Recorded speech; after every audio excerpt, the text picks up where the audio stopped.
Welcome. I'm Monica Twinar, Executive Director of the Center for Sustainable Global Enterprise at the SC Johnson College of Business at Cornell University, and I'm here in Ithaca, New York. We're so glad you've joined us for this great hour of programming we've put together to talk about data-driven sustainability, transforming global supply chains with AI.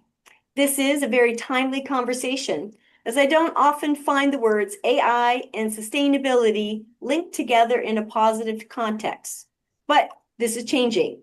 I know the Cornell Chronicle has had a number of stories showcasing how AI is helping accelerate Cornell research in public health, electric vehicles, veterinary medicine, microplastic cleanup, and more. So I encourage you to take a look at that.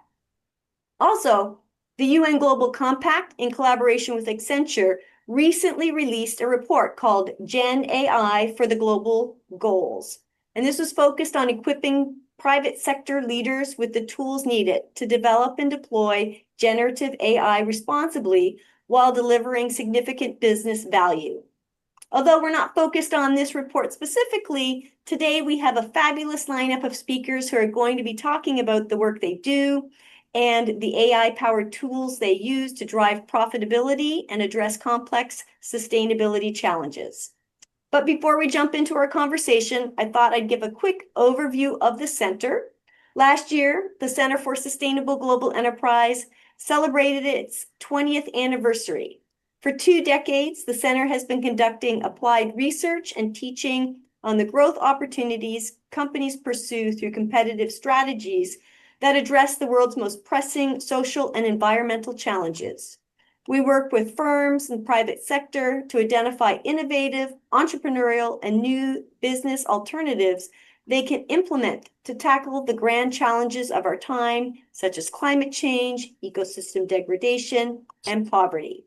We offer a number of programs, events, and activities for residential students, and offer one of the leading MBA programs with an emphasis on sustainable global enterprise. If you're interested in learning more about business and sustainability, we've launched an online sustainable business certificate program through eCornell that is available to the general public, so please take a look at that. Now, let's turn to today's conversation. I want to take a moment to thank our partners, Deanne Caldani with the CS Group and Renee Bonamy, an alum of our program with Bonomics, for making today's conversation a reality. And with that, I'm going to turn it over to Renee. Thank you, Monica. Good afternoon, everyone. It's a pleasure to welcome you to today's keynote, co-hosted with Monica Twinar from Cornell Johnson Center for Sustainable Global Enterprise and Deanne Caldani from the CSG Group. As a Cornell MBA alum and someone committed to building business solutions with real social value, I'm especially excited about today's discussion, Data-Driven Sustainability Transforming Global Supply Chains with AI. We'll explore how AI is helping businesses reduce waste, optimize logistics and operations, and embed sustainability into operations to improve efficiency and turning environmental responsibility into a driver of resilience and growth. A big thank you to the center, our moderator, Manuel, our experts panelists, Melissa, Matt, and Kunal, and the eCornell team for making this event possible. Thank you all for attending this event. I hope you enjoy it.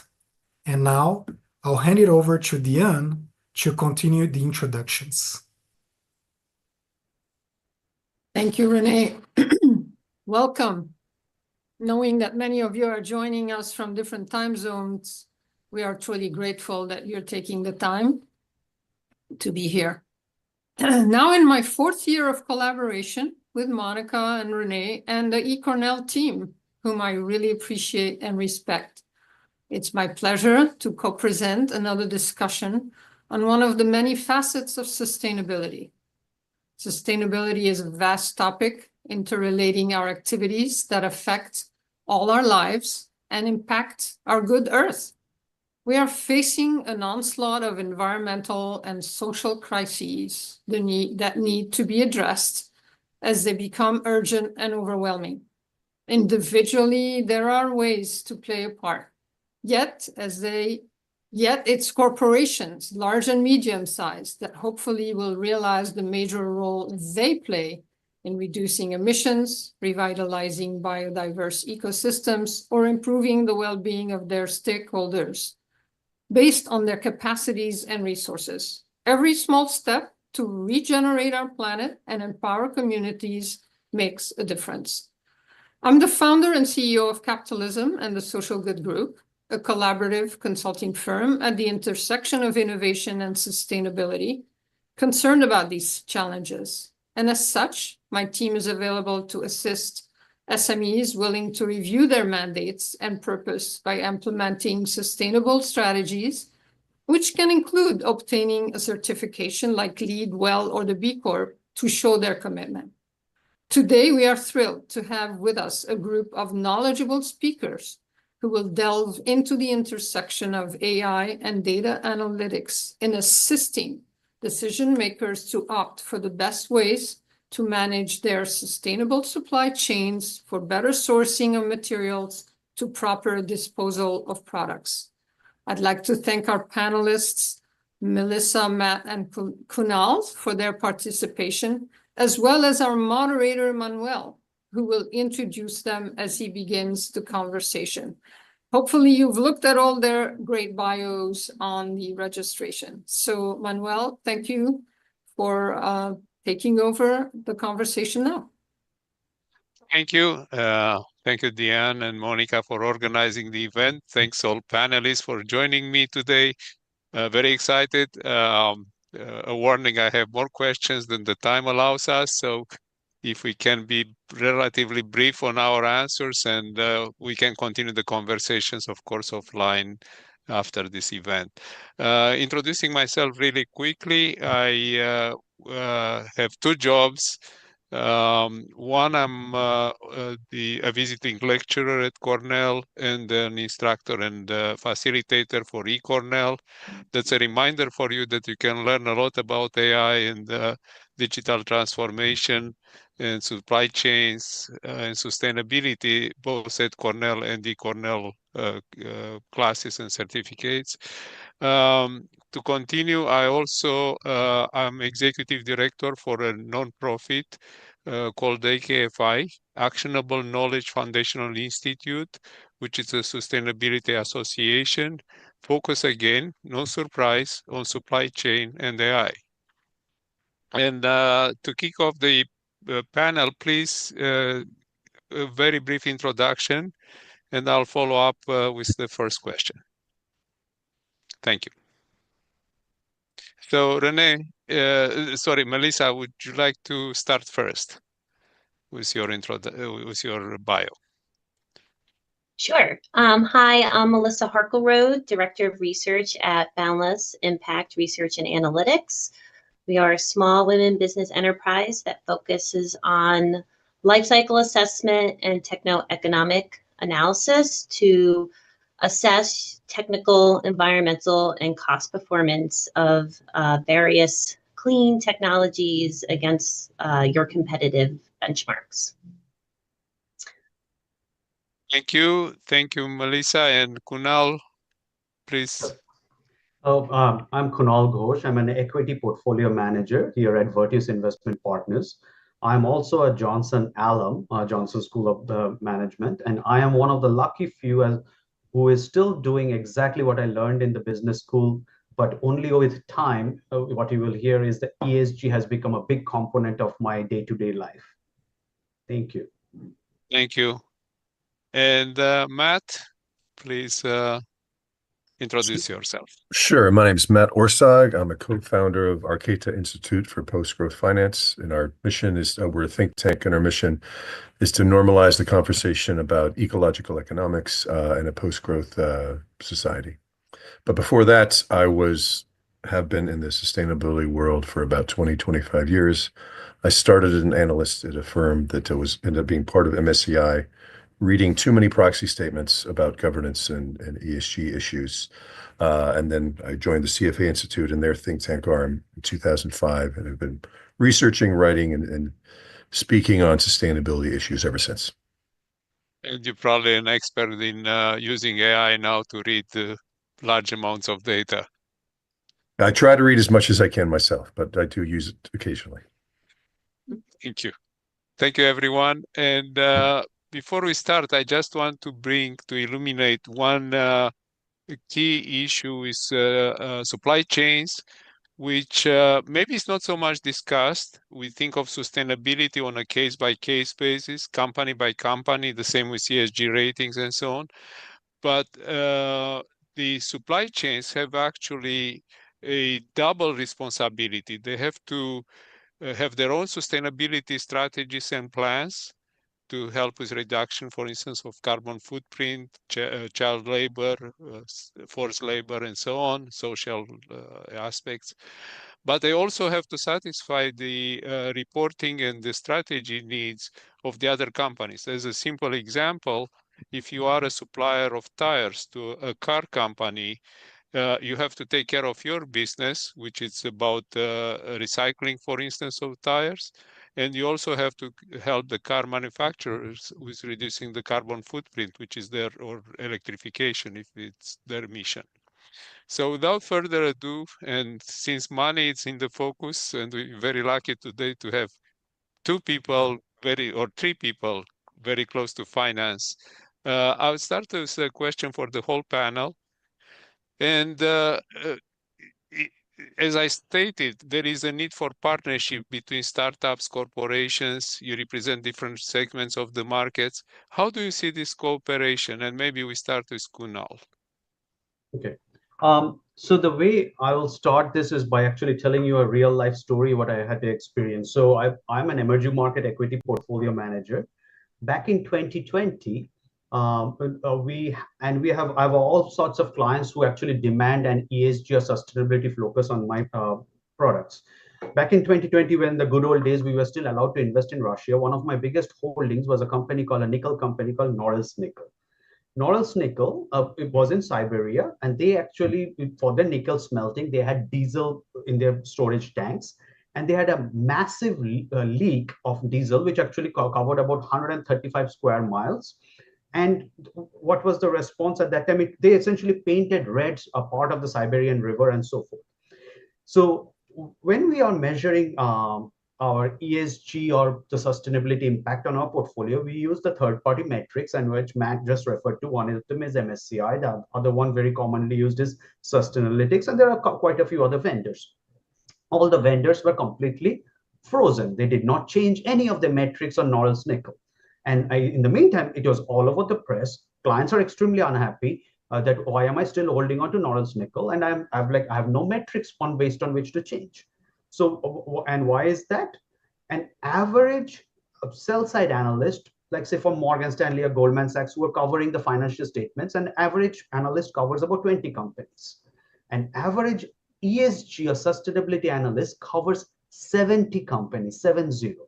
And now think of the opacity. A financial statement, you have an income statement, you have a balance sheet, and so forth, just to read and make your opinion. ESG, it is a much more intangible one. Our environmental impact is a little bit more clearer, but when you are talking about the S component, it can be multifaceted. So the result is the evolution is very slow. And this is where AI comes into the role. And so this is where AI can actually process the information, quantify it faster, help it to bring it to the attention of the users, and allow them to have tangible actions coming out of it. So this is what is a live example of how we have incorporated AI, and I can go into details further down the conversation. Thank you, Kunal, and definitely I expect the audience to also give us some questions for this topic. Very good case, actually. Very impressive. You presented it in very visual terms, so I can see the damage. Melissa, and talking about damage to the environment, you are the expert on our panel. Can you tell us a little more about the cross-sector collaboration and how this evolves? Yes, so environmental performance, which you can say is another word for environmental damages, is really key to bringing investors that are focused on clean tech and want to make sure that they are investing in technology or a company that has been vetted to actually reduce those environmental damages or improve environmental performance of whatever product or technology may be currently on the market. So a lot of the time, these collaborations between like corporations and companies in terms of environmental damages is vetting that they are investing in a sustainable, smart way. In order to do that and vet a company, you need to understand their supply chain, their raw materials, their water sourcing, their energy sourcing.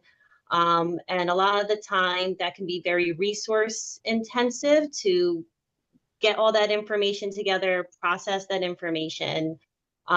So in a very similar light, AI can be used as a tool to have assessment of environmental performance or damages in a more accessible manner for these startup companies or even investors that want to do some due diligence in companies they want to invest in.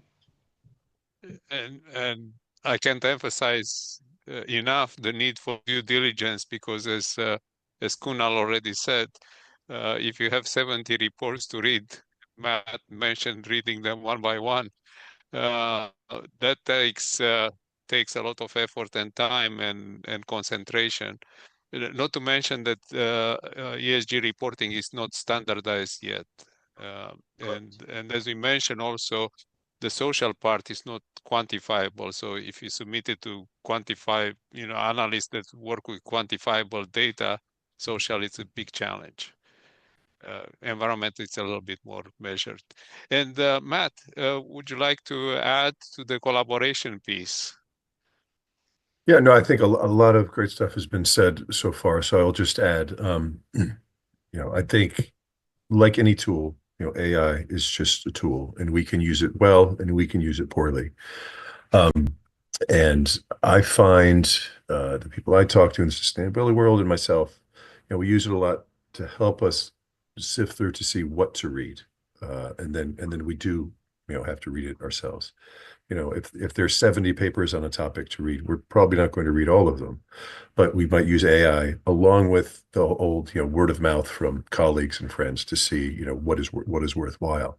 So I think it can be part of a filter, but it can't take the place of the actual, critical thinking and reason that a person with experience brings to the table. I think it's a great and powerful tool, but like anything, it's just a tool. And I think I caution that it's not a replacement for putting in the hours to understand an issue, because in order to interpret the data that you're getting from AI, you have to have the knowledge to understand, well, what is that saying about this sector or this process, to understand whether it's worth your while, or whether it's giving you good information, or if it's garbage in, garbage out. So I think it's a fantastic tool, and it comes with its own energy challenges, and we can talk about that. But as I said, and as others have said, I think it's a powerful tool, but the person wielding that tool has to know how to use it is the main issue. Absolutely. And there is a new profession, relatively new, called prompt engineering, which means know how to formulate the question in such a way that AI understands it. Right. So reacts to it. No, great. And again, this partnership between startups, corporations, investors, it's emerging. It's definitely growing. Focusing a little more on AI-powered ESG investment strategies, because you mentioned about ESG, environmental, social, and governance. These are the three pillars, right? So environment, it's we sometimes talk in terms of sustainability, like the planet, the people, and the profits. So clearly, there is no good ESG strategy. There is no good sustainability strategy without really keeping a close look at the profit line. So many people think sustainability it's about donations or it's about investments that have no return. So please help us shape this sustainability is also, and ESG is also tightly related to profitability. And maybe Matt, if you may want to continue. Sure, and I think, to kind of expand on what I was saying before, it's what are you putting into your models? What are you putting into AI to get out what you need? And in the sustainability world, that gets into what is material? What are the material issues you're looking at? A mining company is going to have different material issues than a software company, and up and down its supply chain. And so you have standards like, the SASB standards of materiality and things like that you have to have a base, a foundation in to understand what do you put in your model. And so, it gets back to knowing the fundamentals of, in this case, sustainability and what is material and what is not, and then building that into your AI model. And once you have that down, and that takes a lot of time in and of itself, but if you build a strong model, that will help you analyze that data and get through that data a lot faster. And you mentioned, some of the problem is this data isn't standardized, as you said, especially around things like social issues. But AI can help with that as well when we help define what is material and what's not. And I think for our audience, if you or Kunal can explain to us what's materiality and actually, especially what's double materiality, Sure. which starts to show into so would you like to give us a little bit of insight of what's material and double material? Yeah, I'll jump into that, and Kunal can clean up any mess I make if I miss anything. But historically, materiality was, it was a legal definition of, and we can get to the SEC definition that's, been around for decades, and a lot of jurisdictions follow that definition. And it was generally what a reasonable investor would think is important to know to make an assessment of this company or this firm that I'm looking to invest in, right? And that's called the first material, single materiality. How does, for lack of a better term, how does the environment, business environment and physical environment impact that company? So is it in a material way, in a way that's going to make a difference for an investor? So like I said, the mining company versus the software company, there's going to be different issues that are material to both. Governance is going to be material generally to every company, of course, but the E and the S is going to change based on what the company is. Now, the double materiality, the arrow going the other way, if you will, is what impact does that company have on its environment? Classic examples, of course, fossil fuel companies have an impact on the environment because of the CO2 emitted. And that's something that until very recently hasn't really been part of the process of investment and analysis. But of course, you can add that into your models, what AI or not, but we're talking about AI here. So, you could add that double materiality into your models. Or a beverage company, how does Coca-Cola or InBev or a company impact the communities in which it extracts water? And so that's that circle of the one line going, how does the environment impact the company? What challenges are there you need to know as an investor? But the other way is what's the arrow going the other way? How does the company impact the environment that may, in extreme cases, risk its license to operate in those places? Oh, thank you. And I don't know if Kunal would like to add to this and how it relates to ESG as you started, Matt. So to think of it too is, first is ESG is the positive side of the impact. And I'll come back to that. That is a little harder one. But the immediate impact on materiality is on the mistakes you make. And there are examples of this being callous on environmental issues or S issues is actually it can come to haunt you very fast. The example I gave you with Norrell's nickel, it was simply because the permafrost was melting in that area. They had rusty tanks holding the diesel that leaked. And their examples are galore. I mean, then you have Cia Vale, they're in Brazil, their dam breaking off and wiping out a whole village. They had to pay for that. Same happened with BHP. Then you have Rio Tinto, while blasting, they actually took out 40,000-year-old Aboriginal caves in Australia. And those are the callousness which market punishes you right then and there. So the negative tail of ESG has come into our daily life. I'm just leaving G aside in the simply because if you do not have the good governance, your cost of capital will be higher and you will get punished by there. So G is has been around for a while, and G is has come into our DNA for all purposes. Now on the positive tail, the problem is the environmental. If you do something good, you may not be rewarded right then and there. And this is where the governments have to step in, simply because the governments have to build the reward scheme. And they are doing that, and it is primarily being led by the Europeans. So think of this the way that if you have an emission-free car being produced as a percentage of your car, you get rewarded by the government. And that's what at one point Tesla's biggest source of revenue was. They were making more money by selling those carbon credits than actually what they were making money by building cars.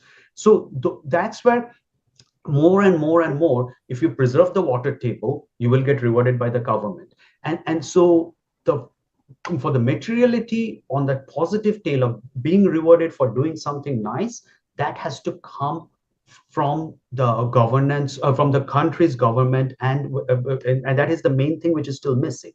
And simply because we all breathe the air, we all use the water, and so somebody who is actually governing the water and the air space, they are the ones who should give out the reward for improving it or maintaining it. Oh, thank you. And again, double materiality is one of the core tenets of regulations, especially in the European Union and other jurisdictions, including California, by the way, for the US. And I'll swing to the other side of the balance sheet and ask Melissa to help us to understand how can we balance these ESG balls, if you want, and keep them in the air while being profitable, while keeping our bottom line on the in the black. Yeah, that's a really good question. I think we often associate with being sustainable as being costly, and that it's going to cost me more to be sustainable, and that's just not necessarily the case. A lot of the time when you start looking at your supply chain, you might be able to find more local feedstocks, more diverse feedstocks to reduce your costs.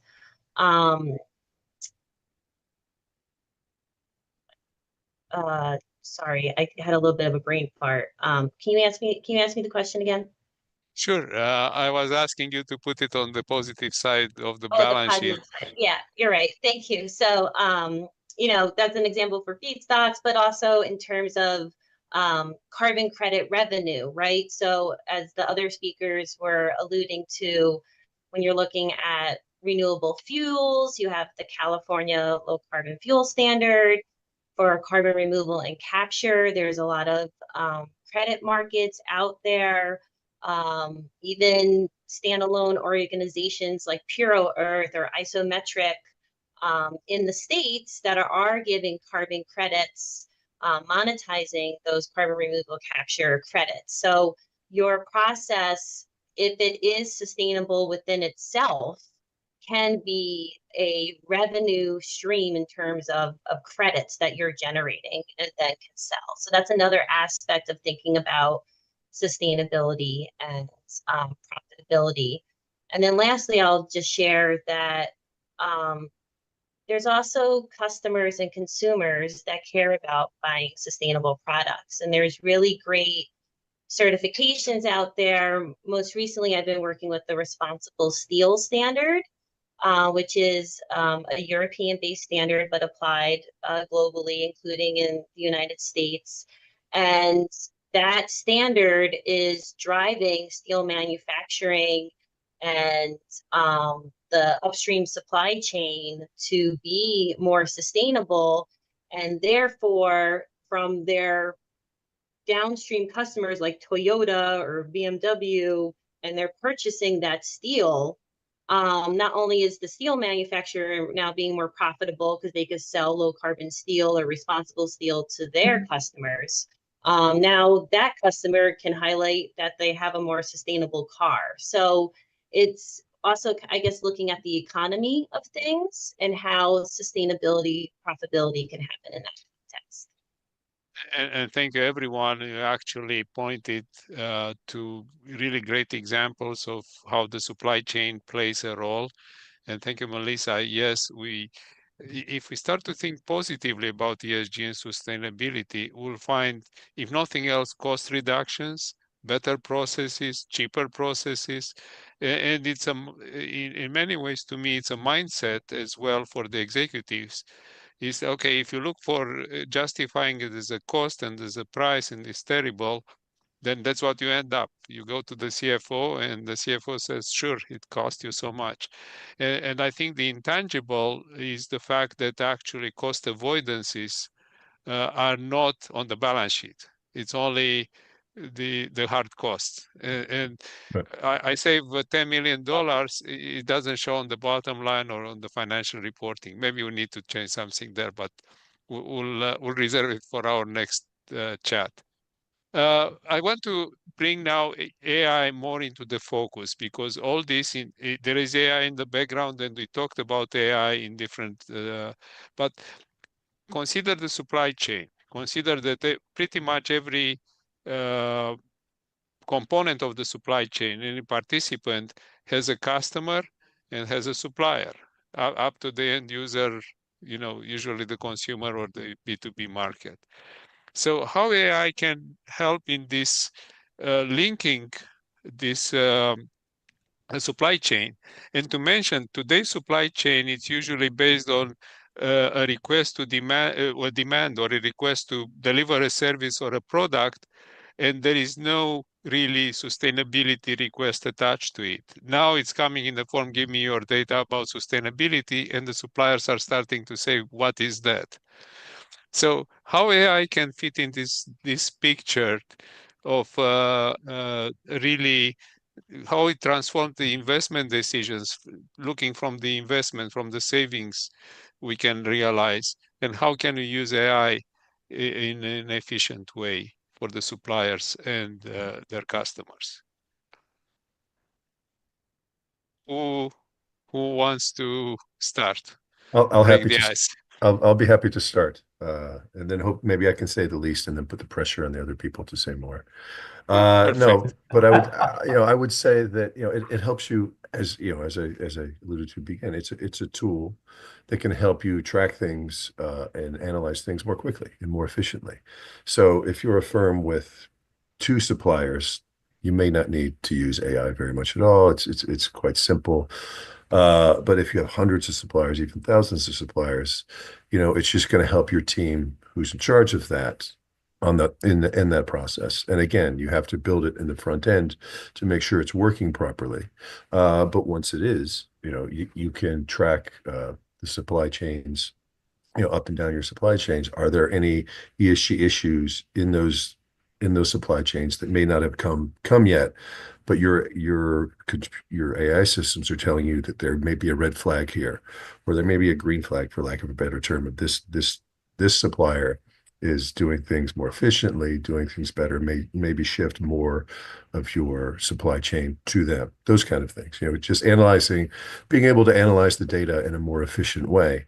And again, it's the garbage in, garbage out principle is you have to build a robust system that does that for you, but it's going to make those processes more efficient down the road. So no, that's an excellent point. And again, AI, it's a tool. Many people, or sometimes people think it's sort of a human almost, humanize AI. But one question for Kunal and Melissa, it's maybe can we glean from the current data? Because as you said, it's as good as the data, garbage in, garbage out. It's the metaphor we use many times. But can we use current data to and use AI to extract useful information about sustainability? Because until, let's say, last 5 years, we didn't have many sustainability reports by companies. So can we go back and see, okay, our supplier is more sustainable, less sustainable? Should we help them to become sustainable? So Kunal, would you like to take it? Yes. I'll take the lead on this. So I'll first say that I very much agree with one of the comments which Matt made a few minutes ago, is that the way we look at AI is more right now as an augmented intelligence, not as a replacement or an artificial intelligence. And so I'll kind of again give it from a perspective of my role, is that I'm a global manager covering about 60 plus countries with more than 16,000 stocks to follow. It's almost impossible for me and my team to figure out what is the sustainable role or what they're doing. And we are talking about an Indonesian toothpaste manufacturer to the Apples of the world. So this is the gamut of stocks I cover. And so this is where AI helps me in two ways. One is the timeliness of the information. And so simply put, what did we do is we started this effort back in 2017. Again, to put it in perspective, this was like there was no chat GPT or anything in the world. All we had was close to 100 fundamental analysts across our whole company. Every day, teach the model simply that this is good ESG, this is bad ESG, good ESG, bad ESG. And that's how we essentially built a tool which will help us do the same thing which has been taught for 3 to 4, now it's almost 8 years. And then we hooked it up into the news feed, covering about close to 12,000 or so global media sources, not media sources, and covering literally 35 to 40,000 companies. And that was immediately processing and measuring what is the ESG impact coming from that company based on the news feed, sustainability reports, company filings, and so on and so forth. The second part of it, which this model did, was brought in a consistency. Because I don't know if this is a very common example which is used. Like there are two well accepted vendors around the planet who measures. One is MSCI, another one is Sustainalytics. For the longest time, one deemed Tesla as one of the top notch from ESG point of view. Another one thought it was the worst. And so simply because of how they measure the carbon footprint and so on and so forth. So this consistency can also be coming from an use of AI. You teach your model based on your beliefs, based on your metrics, and it will measure the ESG impact in a consistent way and will not have the subjective nature. Because especially for still in the S part of the ESG, it's a lot of it is still hand waving, a lot of it is judgment, a lot of it is still opinion. E is a relatively easier one to follow. Yes, this is your carbon footprint. This is how much sulfur dioxide you emitted. This is how much of nitrous oxide you have emitted. Those are the easy ones to measure.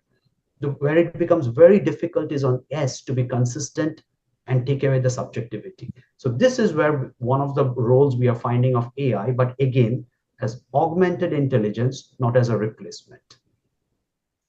And Thank I would you. just, Thank you, Kunal. I just, Please, Matt. when he was speaking, I just thought of one thing that you really need to, that people really understand is the old dictum of when the facts change, I change my mind. Because the AI you build today in the model you have today, and I totally agree. That's great that you have a consistency of vision with that AI. But the world evolves, thinking evolves, regulation evolves, what's acceptable culturally evolves. And so, you don't set it and forget it with your AI, of course. It's an iterative process that is always ongoing. And I just wanted to emphasize that. Yeah. You're very right. And that's what, again, the AI's beauty comes in, is like we always joke about it. It's an analyst without an ego. It comes out, you tell them you are wrong, it starts relearning itself. And so it is not a static model. And that is one good thing about the whole neural networks, is that it has a feedback mechanism where it will be evolving through time as long as you are helping it to evolve. You are going to tell him that you are wrong because the regulations have changed. and so on and so forth. So great point, Matt. Yes, it's something which cannot be static. Yep, and I'll bring you an example. First thing, I'm usually saying that data is made by humans for humans today, and we need to think how data becomes data for AI. It's not the same data, it's not the same, and AI picks up biases, as you mentioned, picks up changes and so on. Even it feeds in itself. So the more we use AI, the more AI gets data created by AI.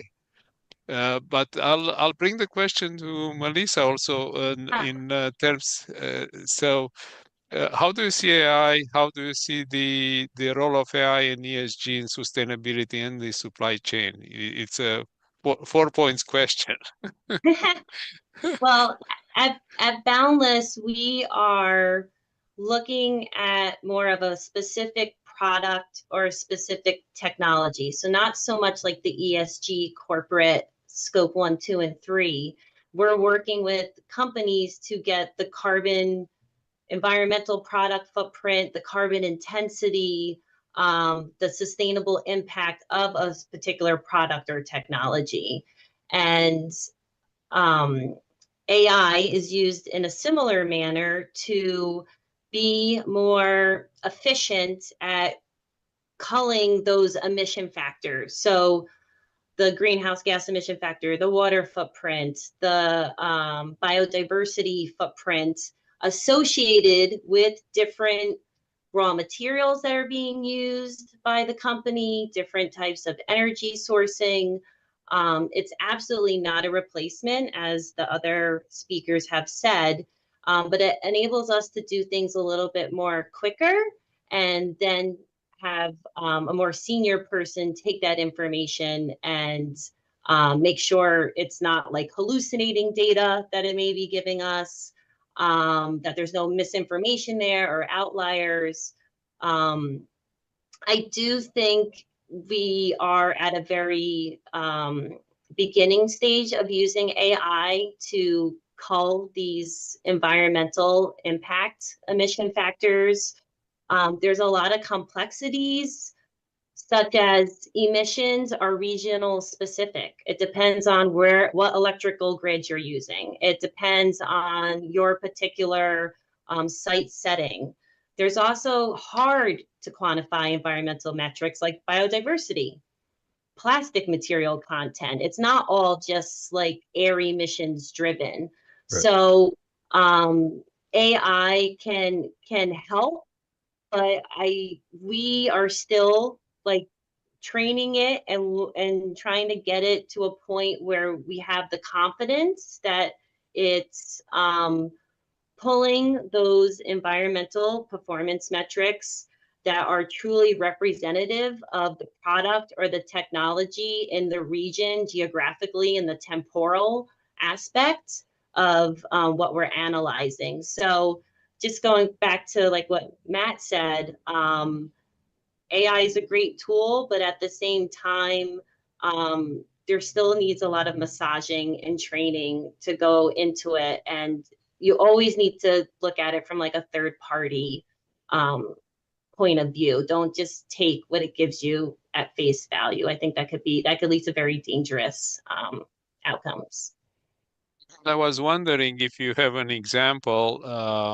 We talked previously maybe about waste management, or because I think what you pointed, AI, it's great to help with measurements, but from measurements you have to actually take action, and the action is to reduce, for instance, the amount of waste.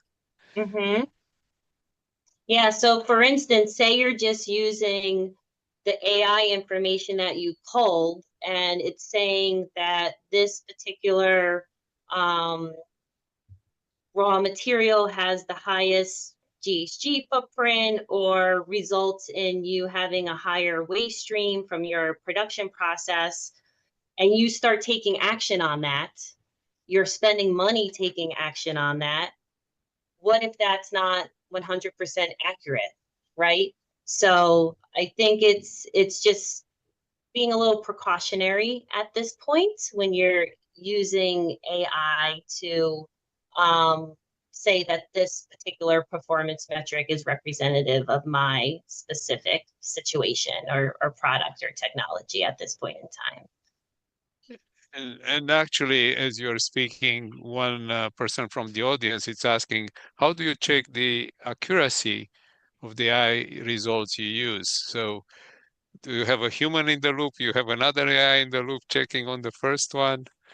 Yeah, well, right now where we're at, we are training it in parallel with the human also QCing the articles that are being looked at to see is it interpreting the article correctly? Is it picking up on the context of what these performance metrics represent? And from my personal experience, it's still a challenge for it to really understand like the context and the nuances of these papers that are publishing environmental impact metrics of different types of technologies and products. So I think, if to use my own metaphor, you have an adult in the room, we say I. You have adult supervision, is not letting it to act alone. That's funny you said that because I was talking to my CTO and I was like, oh, so AI for us right now is at like the toddler stage. And he warned me not to humanize AI and not to have an analogy of it being human, because I think we, like you said before, we might need to start writing papers in a way that is more accessible for the AI tool to understand than like a human understanding, right? So like that Sure. disconnection is very real and challenging. I'm a biomedical engineer by training, so I always look at AI as being an instrument, and a very sensitive instrument, because as you change a little bit your question, the response can go 90 degrees from what it was initially. Right. So it's a very sensitive, I think there is, as I mentioned before, there is a new skill. I call it a new generation of programmers, which are prompt engineers. They have to know how to talk to the machine. Okay, it's not the toddler in the room, but it's the machine in the room. And you have to know how to ask your question so you get the most probable answer. And we have one more question from the audience. I'm not sure if we can take more. If you are in the audience, please don't hesitate to put your questions in the chat room. So apart from carbon trading, what incentives are offered in other countries? And I'll also ask, maybe to preface this question, with what is actually carbon trading. Who would like to go first? Kunal? I think Matt would be the best one to start off this. Okay. Well, Matt, you are on the spot. like a price on carbon can take can be done two ways: a direct tax on the thing, or a cap and trade system where industries are given a cap of what they can pollute with CO2, and they have to buy permits to do that. And then the idea is the cap is lowered over time and the emissions come down. So imagine what they're asking is, how can AI help with those systems? I mean, it's just they're huge markets, so a cap and trade system like that Europe has, California has, the East Coast of the US have, and some other countries have. I think about 25% of emissions around the world now are in some kind of carbon trading or carbon market. So there's huge, data that's going to be going through all those markets. So I think, AI will likely already is helping with that. I don't have any information on that. I don't track it to that level. But I think that's for sure going to be part of any market of that size. AI can help with streamlining the data and how it's used. Thank you. But I think part of the question is also how What other schemes are for supporting either at national level or free market, if you want, like the trading schemes that are offered in other countries? For instance, is it a similar market for waste management, let's say? And I made it up. I don't know. I don't know. The answer is I don't know. But I know there's many ways you can track, through satellite imagery, you can track deforestation. And you Sure. can track water use and methane emissions through satellites that could see in infrared that old technologies couldn't. So I can see that data being used, from or parking lot, the fullness of parking lots to judge how a company's doing, although that's not a sustainability issue. But all this data can be fed into these models, whether it's deforestation or methane use or plastics in the ocean. I had a friend who periodically does a route from the Pacific across the Atlantic, and he collects water to analyze the plastics in our oceans. And if that's done on a larger scale, you can analyze that data with AI. So I don't know of any schemes currently that use that kind of stuff, but the applications are all there for tracking that kind of data in many ways. Think of the planetary boundaries framework and come back and think of how can I track deforestation? How can I track biodiversity? There's microphones set up in the Amazon to analyze the chirps of the birds and the chirps of the frogs and how often they are and how close they are to analyze the biodiversity. So there's many ways to do it. But as far as schemes that incentivize those things, I'm not aware of them yet. They may exist. But you brought one, and I would like, if the panel has a different view, but you brought one which is methane, natural gas emissions, and these leakages have dual impact, have an environmental impact actually higher than carbon footprint Right. by mass. And they also have an economic impact, because if your pipeline leaks, you're losing money, right? Essentially, Right. you cannot sell it. So I think there are maybe not directly trading schemes, but I'll let Melissa and Kunal let me know if they know any other trading scheme. But there are economic incentives, I should say, still to be sustainable, not only purely economic. Don't lose your final product because of leakage, for instance. Right. See, again, it goes back to the original example which I gave you. So the trading schemes are for being positively rewarding by the government, that you do the right things, and here is how you can get yourself rewarded, control your emissions, because effectively, in certain ways, the trading scheme is very analogous to the SIPs which we used to buy in the medieval times from the churches. Is that here you go, here is how much you're going to pollute, and so here is my money in advance to compensate for that. Now, the pipeline example which you gave, a leakage in the pipeline, that's where the company actually suffers, because they will be penalized by the government or the regulatory authority for polluting that.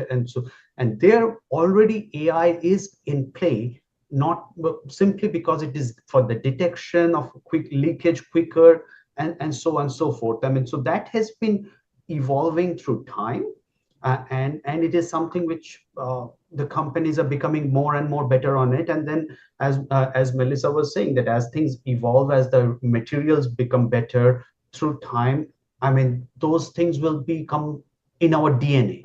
Like the way we have no dispute anymore that tobacco is harmful for our health, and we will come to an agreement that you need to do this basic minimum for making sure that your pipelines don't leak. And so that's, I think, we are on wave on that, very much well entrenched in our DNA. Thank you. So we have incentives and de-incentives, and we can look at the de-incentive also a way Sticks and of the carrots. way they, for next show. I would also offer, there's a lot of voluntary registries out there. It's not always a government run type of trading scheme. Example is Verra, VERRA. They have a plastic waste reduction, a sustainable development verification, a carbon credit scheme. Isometric and Puro Earth in the States are really focusing on voluntary carbon credits and having that be like they're the brokerage almost. They work with the companies that generate the carbon credits, and they put the pricing on to see what that type of revenue would be, and then they link them with someone who then buys the credits. So there's also a lot of voluntary Thank you. registries out So there that can be we need to consider also the private schemes, if I understood correctly. We have about 1 minute, so I'll go very fast round robin on the one other question. What AI tools are most useful? You find them, and just give us the names really quickly. Who wants to start first? What do you use besides ChatGPT? Any particular recommendation? Melissa, are you working a lot with AI tools? Is anything?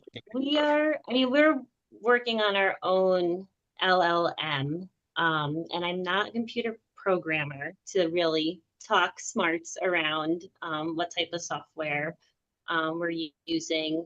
I do know that sometimes for like report writing, we find Claude helpful, just because it has a little bit more of that human anthropogenic type of aspect to it. But yeah. So Claude for anthropogenic. Matt? I particular tool? would have to admit I don't use them a lot. The ones I tend to use are ChatGPT and the ones on my browser in Google or Microsoft to kind of help point me in the right direction. You know, if I'm looking for something, where do I start? What's a good place to start? Your compass is ChatGPT. Somewhat, sometimes, yes. Yeah. Looking for the right directions, I meant.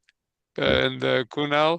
Ours is an entirely in-house, but the base of the model comes from something which is called BERT, B-E-R-T, which was developed by Google back in 2017, and they actually brought this whole new concept called transformer model. So ChatGPT, Llama, all the LLMs are based on that model. So we use the very first one, and from there we have kind of built our own tool out of it. But it is primarily Thank you very much. access language. Thank you very much. Before signing it off, I want to really thank the panel. And I want to remind you about Cornell, both the Cornell and the Cornell programs for AI and sustainability and for the supply chain. And I also want to summarize really quickly. We cover a lot of ground. When we started, I wasn't sure we can cover so much ground. We covered the economics of ESG and sustainability, especially we covered the topics of materiality and double materiality. We really enjoy, Kunal, your life story about the diesel spill in Alaska. Enjoy is the wrong, of course, the wrong. We enjoy the way you present it, but definitely a very bad story for the environment, a very bad story about how not to do governance and how not to do social and so on. We talked, and thank you, Melissa, we deep dived into the environmental parts and the pieces going to specifics, and that was very, very important. And Matt, you actually cover also a lot of questions on starting with the last one about AI, but also talking about carbon trading and the opportunities. I think the conclusion of today's panel is do not hesitate to join us again, and I hope to join us again soon. And we'll have an announcement, and videos will be available to the people that participated today's panel, as well as the ones on our mailing list. So again, thank you, Melissa, Kunal, and Matt, and thank you, Monica and Diane and Renee for organizing this important event. Thank you, I everybody. hope to see you soon. Bye now. Thank you. Bye-bye.